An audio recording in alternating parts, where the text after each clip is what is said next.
Richard, I'd like to turn to you next, if I may. Here you are running a extremely popular premium television channel. I know that there are those in the audience who just would like to know what's next on Game of Thrones, but I think we have to be... Can't reveal that yet. I think we have to be a little bit more on topic. You operate on a very different business model, and you pride yourself on reaching a global audience. I know when we spoke earlier, you were talking about being in 60 countries and 200 markets. How do you make this kind of media work? So let's, to the point that Phil just mentioned, because I think it's essential to understanding the raison d'etre of HBO, if you will, differentiation.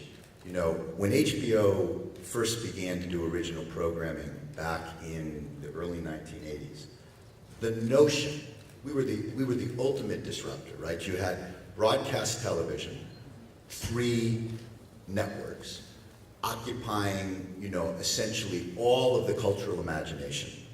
And the early claim was that we could do something that was different and that was worth paying for. That was a revolutionary idea in American television. People thought that Michael Fuchs, who was the kind of pioneer of original programming on HBO, was out of his mind that people would pay extra for television. And remember, in those days, you didn't have basic pay television, so people weren't paying even a fee to get in to HBO like they are now.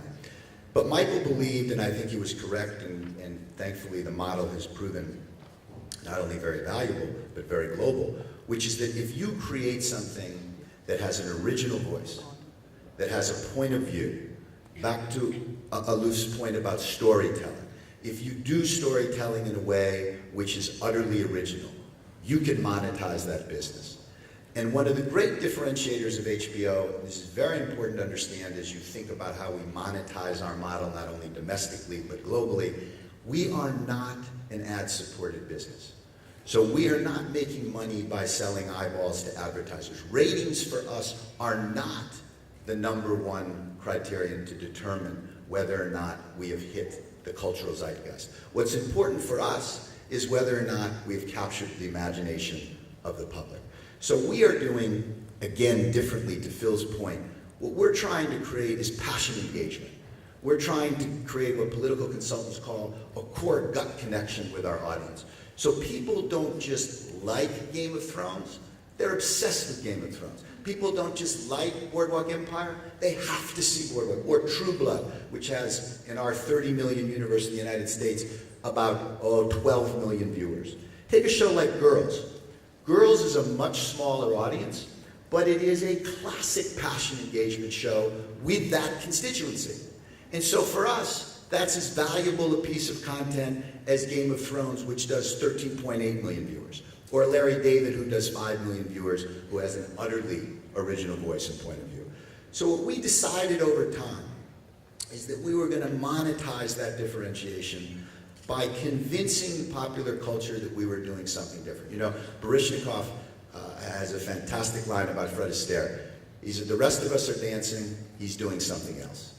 And if we're doing our job right, we're doing something else. And we are creating that kind of addictive dynamic with our constituents, if you will, our 30 million constituents, so that they believe they have to come back and they have to be with us. Now, our challenge is that we are now selling on top of a basic cable package, which has increasingly become more expensive over the course of the last 5-6 years. In fact, the price of what we call a triple play in the United States, which is internet, phone, and television, has gone up probably something like 35–40% in the last 5–6 years. So it's not that people don't perceive HBO as a great value, and our storytelling is important and differentiated. It's that they have to pay through a very high price point to get there. So how do we attack that? How do we approach that, monetize it, and figure out a way to take advantage of it? Here's what we do. We add value. And so first, we added multiplexing, so that you had 7 feeds of HBO back in the early 1990s, and those 7 feeds counter-programmed each other. Then we added, in the early 2000s, on demand, so that you could watch much of our oeuvre when you wanted it, how you wanted it. If you missed 2 episodes of Game of Thrones, you could come back. And then, 2 years ago, we created our own digital platform called HBO Go, which enables you to watch not only everything that we have on the network at any one time, but equally important, our entire library of 1,600 hours of programming. So if you heard about The Wire, but you didn't catch it, or you're 25 years old now and you were younger when The Wire came on and you didn't understand exactly what was going on, you can go back and watch the entire 5 seasons of The Wire. You may even have missed, for example, the first seasons of Curb Your Enthusiasm. You go back and you watch those. Or, and more contemporaneously, maybe you missed 2, 3 episodes of Game of Thrones because you were working or you were studying, whatever you were doing. You go back and you watch Game of Thrones.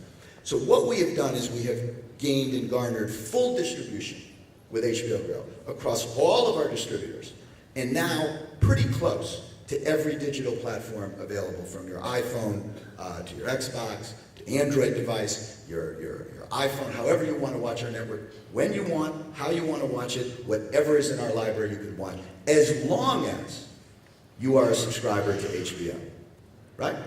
How else do we add value?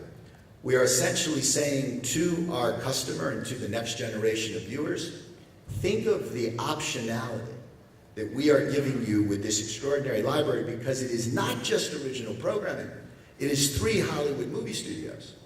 So we have all of Warner Brothers movies, all of Fox movies, all of Universal's movies, and people can watch that entire slate of movies whenever they want. There's no other premium service in the world that has that variety of documentaries, sports programming, late night programming, series television, movies, with that texture and variety as we do. So the value proposition that we're offering to our subscriber is unique and we think unparalleled. Let me take 30 seconds on global, because I think it's very important.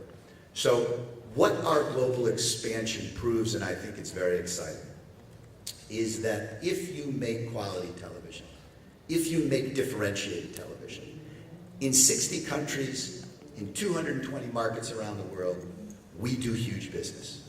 We have 115 million global subscribers, and if you include what we call Home of HBO, which is a new thing we're doing here with Yes and B-Sky B in England, Sky Deutschland in Germany, with Foxtel in Australia, that's actually another 16 million. What all these markets tell us is that there is an environment for quality and for great storytelling. And so our international business, and as paid television and multi-pay television builds out around the world, we take that money, we grow with those businesses, and we reinvest it in our content domestically.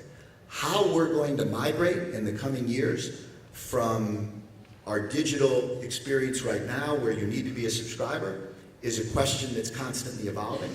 Right now, the model that we have is the right business model for us, but we are building with HBO Go a beautiful BMW, and I think we're building a BMW 7 Series now going forward, so that depending upon where we want to take that car, we will not be caught in a position where we do not have the flexibility to pivot.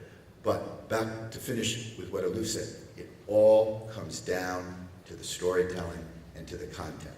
And I don't care if people are watching Thrones or Boardwalk or True Blood or Girls on their iPad, whether they're watching it on their Xbox, or whether they're watching it on their 60-inch flat screen TV.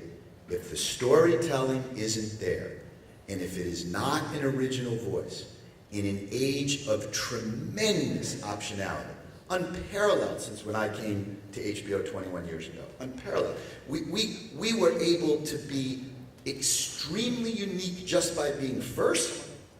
Now, in order for us to be unique and special, we need to be that much better. So every day we come in, we realize the power of our brand, both domestically and globally, but we think like underdogs every single day when we come in to imagine the next great creative story, which will help elevate our brand even further.